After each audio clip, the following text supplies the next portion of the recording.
So yes, Elena, the MOU marked the U.S.-Georgia cooperation in yet another important sector, and I'm glad that the checkpoints had focused on it. So am I, Georgi. For the broader picture of U.S.-Georgia relations, though, in terms of the new administration and President Joe Biden, the checkpoints approached AmChams, American Chamber of Commerce in Georgia's President Sarah Williamson. We can now listen to what Ms. Williamson has to say about Georgia, the U.S., and the reality that both countries have to deal with COVID-19. Let's start globally and then come down to local issues as well. The U.S. has 46th president. So what do you think? What type of impact this can have on U.S.-Georgia relations going further? First of all, Elena, thank you for having me. This is, as I said, I really like the program. I like the initiative. I'm proud of you guys for doing it and really happy to be here today. Yes, we do have a new president. I'm glad we got through the inauguration and it's moving forward now. But look, I don't think that we're going to see a huge impact in U.S.-Georgia relations, and that's a good thing because, you know, I've been in or associated with Georgia for almost 25 years now, and during that time, we've seen the U.S. administration go back and forth between Democrats and Republicans several times, and really, I've only seen the relationship between these two countries strengthen. You know, I think that one really possibly good thing for Georgia is that President Biden has signaled that he wants to take a strong stance on Russia, and you know, particularly considering the recent European Court ruling with regard to Russia's activities in 2008. And Biden is, of course, I think, widely considered an internationalist himself. So you'll see international organizations like NATO and so on being happier with the U.S. Involvement. How do you see AmCham's role in the country during this pandemic and also in the post-pandemic period? And has pandemic changed some of the priorities that AmCham had? For this year, since the initial strong lockdown in the spring, you know, two of the biggest things we've worked with, you know, is communication and keeping people connected, basically, of course, connected with each other as much as possible. It's kind of hard to do when everybody's locked down, but we're having lots of virtual meetings and committees and things like that. We try to keep the work going and keep people involved. But also, you know, communication with regards to, you know, the Georgian government, the international partners that have anything to do with the COVID response and things like that. We've had to do a lot of troubleshooting and things that, you know, are not normally our role. You know, things like helping, starting from, like, I don't know, last spring, March, April, helping people get the businesses get the exemptions they needed during the initial lockdown, you know, helping companies get their business traveler, the entry visa waiver, you know, worked out so that people that really needed to come in during the pandemic were able to. We continue to engage directly with the Prime Minister and the economic team through the Investor Council, where we will continue to talk about even more how the government can communicate possibly a little bit more often with the business community, and we can try to do our part also to come with, you know, creative and constructive suggestions. AmCham has taken a measured response, I would say, with regard to COVID itself. I mean, we are all looking forward to the days that we are fully open and healthy society, but we also think that, you know, there's a lot more to consider than just opening the economy. You don't want to do that in a way that creates a third or second or third or whatever wave we're on now of COVID. You know, people's lives are also important. When we are talking about lives of people, I think on both sides we see lives of people, because pandemic, like health pandemic is one thing, but economic pandemic is no less important stress especially for poor families, and especially for those who are left now unemployed. Yeah, I agree with you. I mean, it's one of those situations, and I'm really generally an optimist. I work really hard to stay that way even, but I think this is one of those situations where there really is not a good answer. No matter which way you go, you know, somebody's going to be hurt and possibly badly. Do you see some kind of like consistency in the steps that the government is taking to open up economy? Are those steps consistent? Because now we see a lot of businesses, even those businesses who were not keen to speak up when there were some problems, they are now speaking up and asking for some kind of opening up of the economy. I think that the whole world was caught off guard with this, and so now everybody's just kind of in it doing the best they can. But I think that moving forward, the best chance that any of us have would be to maybe put a little more time into the planning of it, and a bit broader discussion group, to be part of the planning. That's what we're trying to encourage. If we look at the members, AmCham members, what are some of the main challenges that they identify right now? It's a broad spectrum. I think that's the other thing that everybody has to, like for me, as the head of it, it's not a government, it's just a simple business association. But to be the head of it, and I have in my membership members who are adamant that that everything should be open tomorrow. Every child should be back in school, every business should be open, and people should make their own decisions, and so on. And I understand that. I understand how they feel. I understand that perspective. I have other members that think, that their health is at risk, or their parents, or their grandparents, or their children, or whatever. And so they think that we should stay locked down much more severely than we are right now until, everybody's been vaccinated, which is, to me, completely unrealistic also.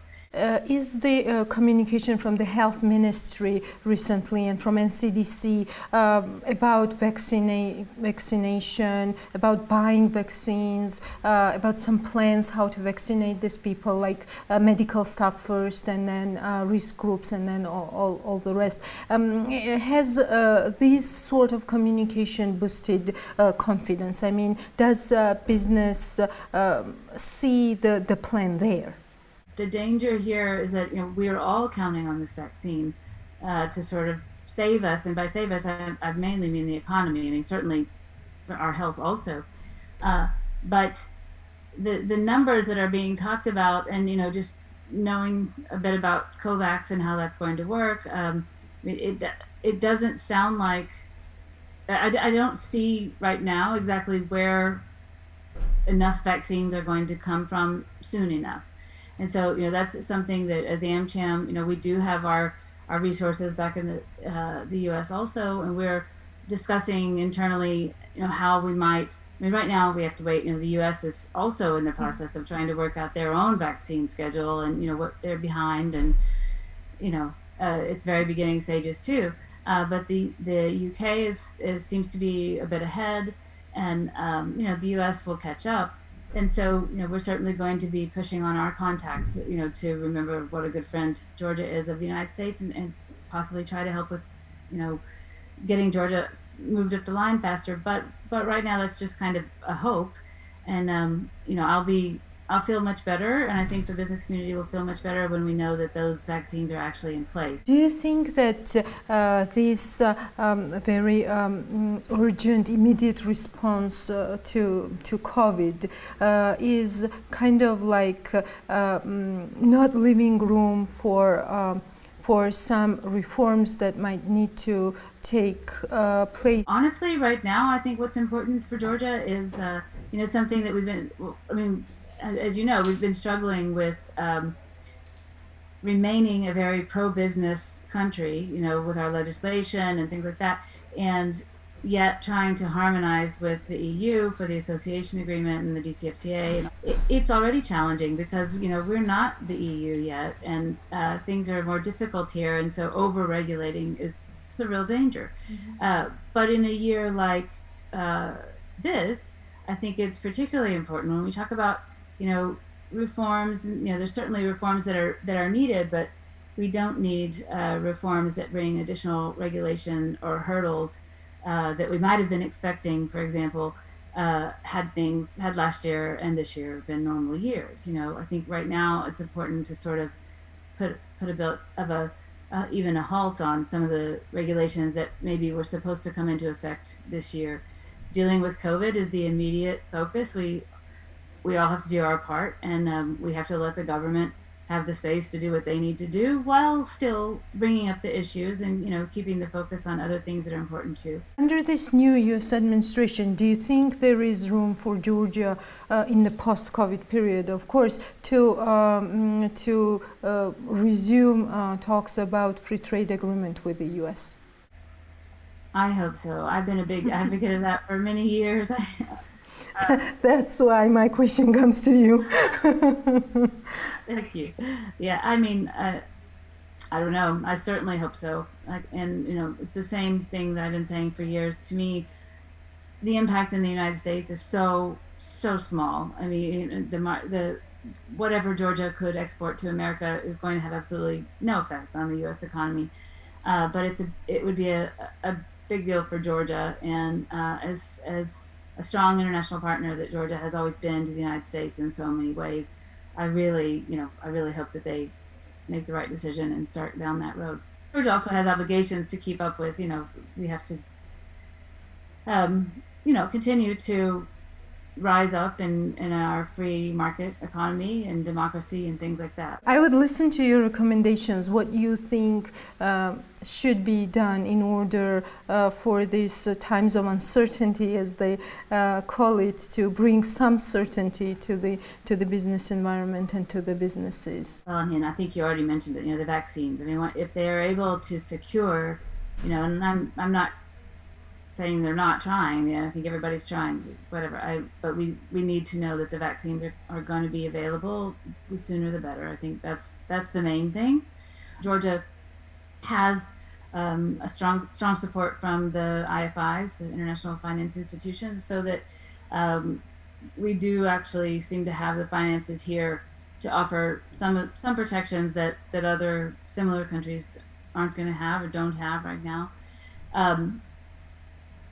I think that there's some initiatives about attracting FDI from the government, but also, for example, with AmCham, we just had a meeting with USAID today. I know the EU also has something on this, but they're also focusing some of their programming on FDI and bringing FDI to Georgia, which I think is really vitally important. Georgia's responsibility in that is to be a worthy recipient and partner. I mean, the government, the legislation, and the business community to be able, to absorb, proper FDI. I think the new initiative with the Enterprise Georgia with regards to, and I think it's in cooperation with the Ministry of Agriculture, if I'm not mistaken, the rural development agencies, the financial support projects.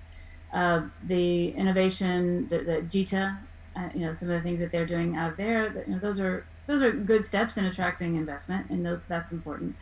Do you see the room for bigger projects when we are talking about FDI, like projects like, for example, Anaklia Port, or some major project that could be bringing in the FDI? Because I remember when Anaklia project was still there, Fitch Ratings said, if I'm not mistaken, that this could be the source for the major FDI inflows to the country. Do you see room for that, for such big projects in Georgia? Without COVID, then I would say that there's potential. I'm not here to promote one project or another, but in general, I think that there was potential for, the port project. That one also APM. There's several projects with ports. There are energy projects, hydro projects. Yes, is the answer. Right now, I think it's harder to kick those kinds of projects off. It's hard to start them. When we do move past some of the COVID issues, because people consider COVID to come from China, I think nearshoring, as we call it, of production is something that people are looking favorably on. So, doing production or soft repackaging in Georgia and getting it into the European market, making use of our free trade agreements with the EU, also with our neighbors, might be a good thing for Georgia. We've been talking about Georgia as a hub for a long time, and that would, just build on that. I think that there's also going to be, I think people are desperate to travel again, but they don't necessarily want to make those long haul trips that they used to. So, for both Eastern and Western Europe, and of course, the CIS countries, even the Middle East, Georgia's quite close, actually, and easily accessible, relatively inexpensive, and a great, interesting place. So I think that we need to, make sure that Georgia's doing what it needs to do to advertise and attract people to come as soon as it's possible to do so. In parallel to dealing with COVID, actually. Yeah. Yeah. Oh, yeah. I think we have to, because as soon as this is over, we don't want to have wasted any time. Thank you so much for your time and for answering our questions. Thank you. Thank you. Hey guys, stay tuned, subscribe, and follow us on BMG.